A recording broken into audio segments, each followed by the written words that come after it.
Hello दोस्तों, आज पुनः हमारे YouTube चैनल जो एजुकेटर पर आपका स्वागत है।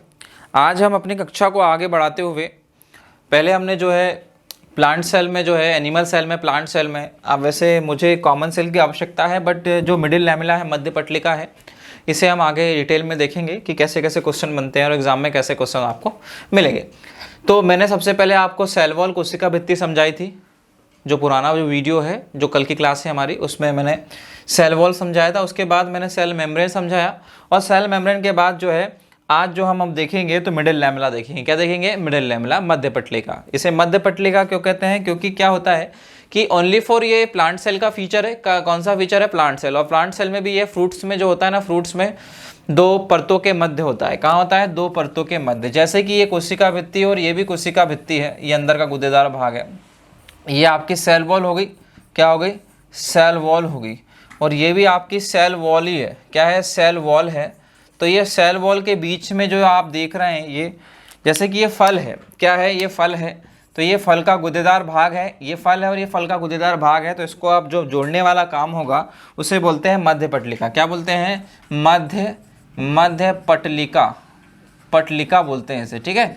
अब मध्य पटलिका से एक ऐसा क्वेश्चन बनता है कि बहुत ज़्यादा एसएससी वगैरह में देखा जाता है कि जैसे दोनों को जोड़ने का काम कर रहा है। क्या कर रहा है? दोनों को जोड़ने का काम कर रहा है। तो पूछा जाता है कि पादप जगत का सीमेंट किसे बोला जाता है? तो पादप जगत का सीमेंट, पादप जगत का सीमेंट जो है, पादप जगत का सीमेंट किसे कहा जाता है? तो पादप जगत का सीमेंट जो है मध्य पटलिका को कहा जाता है। पादप जगत का सीमेंट किसे कहा है? तो मध्य पटलिका को कहा गया है। क्लियर है कि नहीं क्लियर है? अब यहाँ से क्वेश्चन ये भी बन जाता है कि मध्य पटलिका कैसी होती है? तो मध्य पटलिका जो है, मध्य पटलिका का अंदर वाला भाग जो है, गुदेदार भाग, वो कठोर होता है। ऐसा इसलिए होता है क्योंकि यहाँ पर जो फलों में जो गुदेदार भाग होता है, जो फल होते हैं ना आपके फल, ये फल है और इसके ऊपर का छिलका, बीच वाली परत होती है मध्य पटलिका, जिसे आप मिडिल लैमेला बोलते हैं। क्या बोलते हैं? मिडिल लैमेला बोलते हैं। तो जो फलों का गुदेदार भाग जो होता है वो कठोर क्यों होता है? तो फलों का गुदेदार भाग, जो फलों का गुदेदार भाग है वो कठोर जो होता है वो कैल्शियम पेक्टोड के कारण होता है। किसके कारण होता है? कैल्शियम पेक्टोड के कारण होता है। कैल्शियम पेक्टोड जो होता है वो फलों में, गुदेदार भाग में, कच्चे फलों में सबसे ज़्यादा होता है। और जब सबसे ज़्यादा होगा तो सिंपल सी बात है, फल कैसा होगा? कड़क होगा। क्या होगा? कड़क होगा। लेकिन जैसे जैसे कैल्शियम पेक्टोड कमज़ोर होते जाता है, जैसे जैसे कैल्शियम पेक्टोड कमज़ोर होते जाता है, तो फलों का जो गुदेदार भाग है वो धीरे धीरे क्या हो जाता है? कमज़ोर होते जाता है और फल पक जाता है। क्या हो जाता है? फल पक जाता है। क्वेश्चन यदि बने कि फल का गुदेदार भाग जो है या फल लसलसा क्यों हो जाता है, तो फल लसलसा जो होता है मध्य पटलिका में उपस्थित कैल्शियम पेक्टोड के कारण जो है ये जो गुदेदार भाग है ये धीरे धीरे कमज़ोर होते जाता है, कैल्शियम पेक्टोड, और फल कैसा हो जाता है? पक जाता है। क्या हो जाता है? पक जाता है। इसे एथिलीन या कैल्शियम कार्बाइड के द्वारा फल को जब एथिलीन या कैल्शियम कार्बाइड या कार्बाइड जिसे बोलते हैं आप, इसे जब पकाते हैं, इसे जब रखते हैं, कैल्शियम कार्बाइड में जब रखते हैं, तो ये कैल्शियम पेक्टोड ही जो है धीरे धीरे कमज़ोर होते जाता है। क्या होते जाता है? कमज़ोर होते जाता है। और फल का गुदेदार भाग जो है क्या हो जाएगा? लसलसा हो जाता है। क्लियर है कि नहीं क्लियर है? तो दो तीन क्वेश्चन यहाँ से बनते हैं कि पादप जगत का सीमेंट किसे बोलते हैं? तो पादप जगत का सीमेंट जो होता है मिडिल लैमेला को कहा जाता है। किसे कहा जाता है? मिडिल लैमेला को कहा जाता है। और इसे क्यों कहते हैं? क्योंकि यहाँ पर होता है कैल्शियम पेक्टोड। यहाँ पर होता है कैल्शियम पेक्टोड एक पदार्थ होता है जिसके कारण गुदेदार भाग जो है फलों का कठोर होता है। क्लियर है कि नहीं क्लियर है? अब हमने तीन कोशिकांग को देख ली है, प्लांट के और एनिमल के। तो दो तो जो है सिर्फ और सिर्फ प्लांट में पाए जाएंगे, एक तो मिडिल लैमेला और एक है कोशिका भित्ति। मध्य पटलिका, कोशिका भित्ति सिर्फ और सिर्फ जो है किस में पाए जाएंगे? ये सिर्फ और सिर्फ प्लांट सेल में पाए जाएंगे। और जो कोशिका झिल्ली है वो प्लांट सेल में भी होगी और प्लांट सेल के साथ साथ यह एनिमल सेल में भी होगी। क्या होगी? एनिमल सेल में होगी। क्लियर है कि नहीं क्लियर है? चलिए अगर आपने लिखा नहीं होगा तो स्क्रीनशॉट ले लीजिए और बाद में इसे क्या करना है, आप रीड डाउन करते रहना। क्लियर है कि नहीं क्लियर है? नहीं तो बाद में एक बार पूरा देख लीजिए, पूरा देखने के बाद जब नोट्स बनाएंगे आप लोग उसे, तो पॉज कर करके इसे देख लीजिएगा। ओके, डन है। अब हम आगे देखते हैं, अगला कोशिकांग देखते हैं। अगला कोशिकांग कौन सा है? तो मानो में ये प्लांट्स, ये कॉमन सेल है। एग्जाम्पल के तौर पर ये कॉमन सेल, इसे मैं कॉमन सेल के रूप में लिख देता हूँ। ओके, कॉमन सेल मतलब प्लांट सेल भी यही होगी और एनिमल सेल भी यही होगी। ओके, इसको कॉमन सेल बना देते हैं। कॉमन सेल का मतलब यह है कि दोनों को एक ही साथ समझ रहे हैं। तो प्लांट सेल भी इसी में है और एनिमल सेल भी इसी में। ओके, तो यहाँ पादप कोशिका है, यहाँ पर और मैं लिख देता हूँ एनिमल सेल भी लिख देते हैं, यहाँ पर यहीं पर एनिमल सेल भी लिख देते हैं। ओके, अब जो प्लांट सेल है और जो एनिमल सेल है तो उनमें जो न्यूक्लियस होगा वो यहाँ होगा। ओके, तो प्लांट सेल में जो न्यूक्लियस होगा वो परिधि की ओर होगा। किधर होगा? परिधि की ओर होगा। चलो इसे अलग ही बना देते हैं। वो यहाँ होगा, यहाँ परिधि की ओर होगा। ठीक है, सेल मेम्ब्रेन, क्योंकि यहाँ पर जो है ना, यहाँ पर जो है कोशिका या रिक्तिका जो है यहाँ स्थान घेर लेती है। क्या करती है? स्थान घेर लेती है। इसीलिए ये जो न्यूक्लियस है, क्या है? न्यूक्लियस जो है, केंद्रक जो है परिधि की ओर होता है और ये केंद्रक झिल्ली जो इसे घेरे हुए रहती है, ऐसे घेरे हुए रहती है। अब यहाँ पर एनिमल सेल में आप क्या देखते हैं कि ये जो है एनिमल सेल, ठीक, ये है सेल मेम्ब्रेन और ये है न्यूक्लियस। क्या है? न्यूक्लियस, न्यूक्लियोलस बोलते हैं, केंद्रक बोलते हैं, इसे क्या बोलते हैं? केंद्रक बोलते हैं। तो यहां से क्वेश्चन बनते हैं, सेल का जेनेटिक मटेरियल, यहां देखें या यहां देखें, कोशिका की अनुवांशिक जो इकाई होती है वो जेनेटिक्स होती है, डीएनए होती है। मतलब कि कोशिका का जेनेटिक मटेरियल जो है कहाँ होगा? ये इसमें डीएनए होगा। क्या होगा? डीएनए जो होगा वो कहाँ होगा? न्यूक्लियस में होगा। दोनों में न्यूक्लियस में होगा। क्लियर है? कोशिका में जो जेनेटिक मटेरियल होता है, मानव में या जंतु कोशिका और पादप कोशिका में जो जेनेटिक मटेरियल होता है,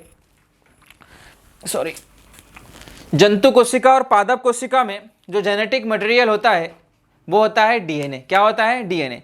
और कुछ ऐसे जीव हैं जिनमें जेनेटिक मटेरियल जो होता है आरएनए।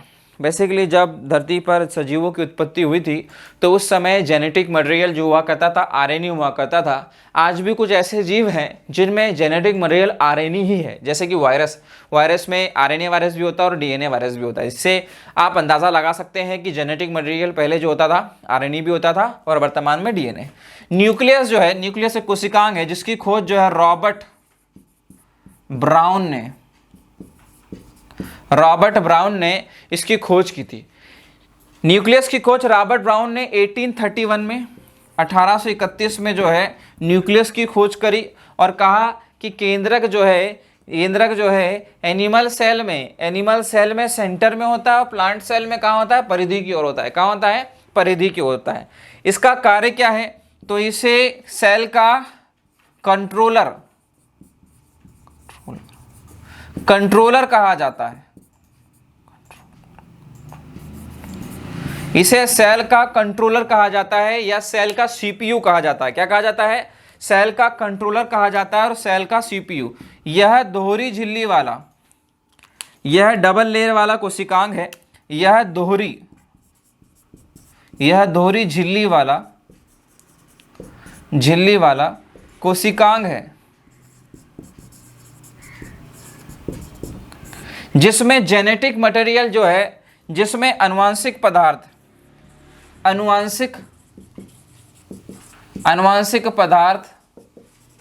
डीएनए उपस्थित रहता है।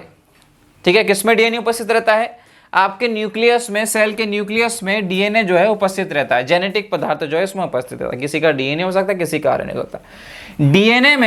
डीएनए का फुल फॉर्म भी पूछा जाता है कभी कभी, जब आपको जेनेटिक्स पढ़ाएंगे तो उसमें सारा डीएनए का और आरएनए का फुल फॉर्म, जो आरएनए डीएनए का क्या कार्य है वो बता देंगे। डीएनए का फुल फॉर्म होता है डीऑक्सी राइबो न्यूक्लिक एसिड।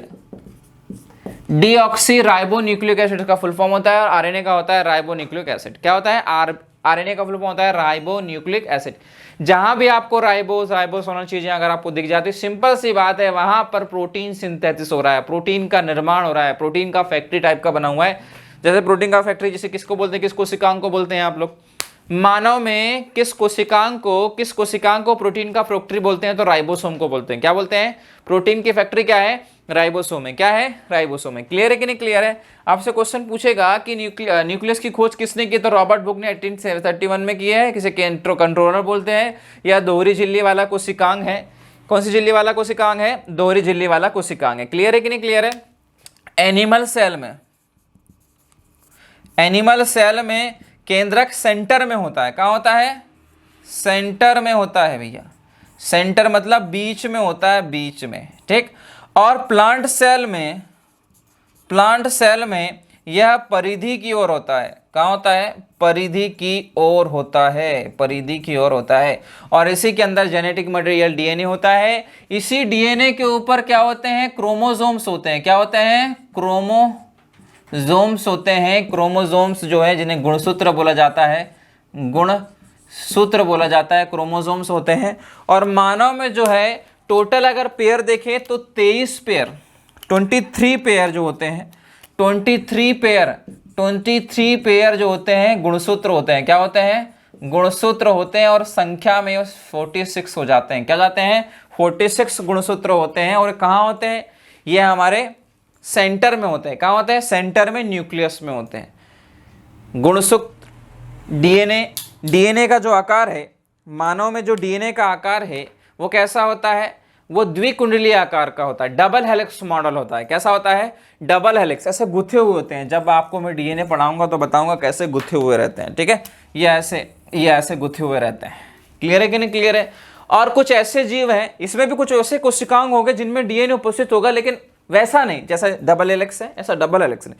वो होता है सर्कुलेटरी डीएनए, मतलब गोल गोल राउंड में वो था रहता है। क्लियर है? इन्हीं गुणसूत्र के ऊपर लगभग 60,000 जीन का, ठीक है, दिख नहीं रहा होगा इधर, जीन का बिखराव होता है। इन्हीं गुणसूत्र के ऊपर जो है 60,000 जीन का गुणसूत्र का बिखराव होता है, जो है हमारे शरीर में, जो मानव के शरीर में कैरेक्टर को डिसाइड करते हैं। जो मानव के शरीर में किसको डिसाइड करते हैं? कैरेक्टर डिसाइड करते हैं कि भैया इसका रहन सहन कैसा होगा, इसमें कौन कौन से बदलाव है, इसका हेयर कट, इसका मतलब इसकी नोज का आकार, ये सारा का सारा जीन पर डिपेंड करता है, जो हमें विरासत में मिला है। मतलब ये बोल सकते हैं कि हमारा फेस जो है कुछ जो है हमारे पूर्वजों से मिलता जुलता है। तो सब इसी पर डिपेंड है। जीन किस पर डिपेंड है? क्रोमोसोम डीएनए पर। किस पर? डीएनए। मानव में एक जो डीएनए होता है उसका जो लंबाई होता है वो 2.2 मीटर होता है लगभग। कितना होता है? 2.2 मीटर। मतलब कि यदि एक व्यक्ति का डीएनए अगर सेल से निकालेंगे और निकालने के बाद करोड़ों सेल से आप नापेंगे तो लगभग पृथ्वी को आप 1 से 2 बार लपेट लेंगे। इतना ज़्यादा डीएनए होता है मानव में, ठीक। अब वो तो पूछा नहीं जाता, ये पूछा जाता है कितने मीटर का होता है, तो 2.2, ठीक है। ये सब कहाँ होते हैं? तो ये सब होते हैं कहाँ पर? न्यूक्लियस में। अब ये जो न्यूक्लियस है, ये आसपास जो द्रव्य देख रहे हैं इसे केंद्रक झिल्ली बोलते हैं। ये केंद्रक झिल्ली है जिसे प्रोटेक्ट कर रहे हैं, केंद्रक झिल्ली है। ये झिल्ली के अंदर जो द्रव्य है केंद्रक झिल्ली के अंदर, इसे बोलते हैं न्यूक्लियोप्लाज्म। क्या बोलते हैं? न्यूक्लियोप्लाज्म। मतलब इसे बोलते हैं केंद्रक द्रव्य। क्या बोलते हैं? केंद्रक द्रव्य, जिसमें ये सारा का सारा जो आपका न्यूक्लियस है क्या कर रहा होता है? फ्लोटिंग कर रहा होता है। क्या कर रहा होता है? फ्लोटिंग। अब ये भी जो है ना, आप देख रहे हैं ये सेल में ऐसे डॉट्स, ये क्या है? इसे कहते हैं प्रोटोप्लाज्म। मैंने आपको पुराना जो वीडियो पहले दोनों जो पुराना वीडियो है उसमें दोनों सेल को एक साथ पहले डिटेल में समझाया, उसके बाद ही मैं कोशिकांग समझा रहा हूं। ओके, तो आप जो है पॉज करके देख लीजिए कि यहाँ पर कौन सी चीज है। तो ये होता है प्रोटोप्लाज्म, जिसमें सारे ऑर्गन्स जो है सारे के सारे कोशिकांग जो है इसमें तैर रहे होते हैं। क्या होते हैं? तैर रहे होते हैं। तो आपने ये देखा, आज न्यूक्लियस देखा, और न्यूक्लियस से पहले मैंने आपको मिडिल लैमेला बताया। क्या बताया? मिडिल लैमेला को क्या बोलते हैं? मध्य पटलिका बोलते हैं। मध्य पटलिका का काम क्या है? दो परतों के बीच का मीडियम, दो परत, जैसे कि अगर फल है तो फल का जो छिलका होगा और अंदर गुदेदार भाग, तो बीच का रास्ता जहां चिपका होगा, क्या छिलका, उसे कहते हैं मिडिल लैमेला। मिडिल लैमेला में कठोरता का कारण क्या है, तो मिडिल लैमेला में कठोरता का कारण है कैल्शियम पेक्टोड। कैल्शियम पेक्टोड जैसे जैसे वीक होगा, गुदेदार भाग वैसा लसलसा होगा और आम जाम केला जो भी आपको पका हुआ मिल जाएगा। क्लियर है कि नहीं क्लियर है। और अगला मैंने बताया था न्यूक्लियस की खोज किसने की है, रॉबर्ट ब्राउन ने की, 1831 में की है। कंट्रोलर प्रोसेसर इसे सीपीयू कहा जाता है। दोहरी झिल्ली से कैसा हुआ, सटा हुआ है। और यहाँ पर जो है ना, यहाँ पर सबसे मेन बात है कि एनिमल सेल में ये सेंटर में होता है और प्लांट सेल में ये कहाँ होता है, परिधि की ओर होता है। दूसरी चीज, इसके अंदर जेनेटिक मटेरियल डीएनए होता है, जिसमें 23 पेयर में गुणसूत्र होते हैं, जो टोटल 46 होते हैं और लगभग 1 पर 60,000 जिनका बिखरा होता है, जो मानव में किसका निर्धारण करते हैं, कैरेक्टर का निर्धारण करते हैं। ओके, डन है। तो आज मैंने आपको इस वीडियो में 2 कोशिकांग समझाए। कितने कोशिकांग समझाए हैं, 2 कोशिकांग समझाए हैं। नेक्स्ट में हम 1 या 2 फिर ले लेंगे, फिर 2-3 फिर ले लेंगे और धीरे धीरे करके पूरा का पूरा इसे खत्म करेंगे। इस सेपरेट इसलिए बनाया जा रहा है ताकि अगर आपको कोई दिक्कत हो तो इसमें हमने डे 1, डे 2, डे 3 करके सारी चीज़ें डिवाइड कर दी है। आप उसे उस वीडियो पर जाकर उसे पूरा चीज़ डिटेल में देख सकते हैं। क्या कर सकते हैं, डिटेल में देख सकते हैं। और जैसे ही ये टॉपिक समाप्त होगा, इससे हम क्वेश्चन सेशन लेके आएंगे। क्या लेके आएंगे, क्वेश्चन सेशन लेके आएंगे और क्वेश्चन लगाएंगे, पूरे के पूरे से क्वेश्चन लगाएंगे और आपका टॉपिक जो है कंप्लीट करेंगे। ओके, आज के लिए इतना ही। और हाँ, हमारा चैनल सब्सक्राइब करना ना भूलें। नीचे बेल आइकन होगा, उसे ऑल पर क्लिक करेंगे तो पूरा का पूरा नोटिफिकेशन आपके पास आएगा। और जब भी हम वीडियो डालेंगे, ठीक, हम पूरी कोशिश करते हैं कि पर डे जो है हम एक वीडियो डालें। और आपको जो फैकल्टी अभी पढ़ाते हुए नज़र आएगी, अभी वर्तमान में आ रही है, तो सब जो है कहीं ना कहीं जो है मेहनत किए हुए हैं अपने अपने क्षेत्र में और कहीं ना कहीं सेलेक्ट हुए हैं। पर कुछ चीज़ों के कारण जो है वो सिलेक्शन लेने में परिपूर्ण नहीं हो पाई। लेकिन जो उसका स्ट्रॉन्ग प्रोसेस है, स्ट्रॉन्ग जो उसका एरिया है, उसमें वो आपको क्या कर रहा है, समझा रहा है। इसका मतलब ये है कि उसे कुछ तो आता होगा, अन्यथा वह स्टडी पॉइंट हम यहाँ पर ओपन नहीं करते और आपके लिए जो है मटेरियल लेकर नहीं आते। तो आपसे निवेदन है कि आप ज़्यादा से ज़्यादा इसे शेयर करें। क्या करें, शेयर करें और सब्सक्राइब करें, ताकि हम और जो है और एनर्जेटिक होकर जो है अपने वीडियो को आगे बनाएं। ओके, आज के लिए इतना ही, धन्यवाद।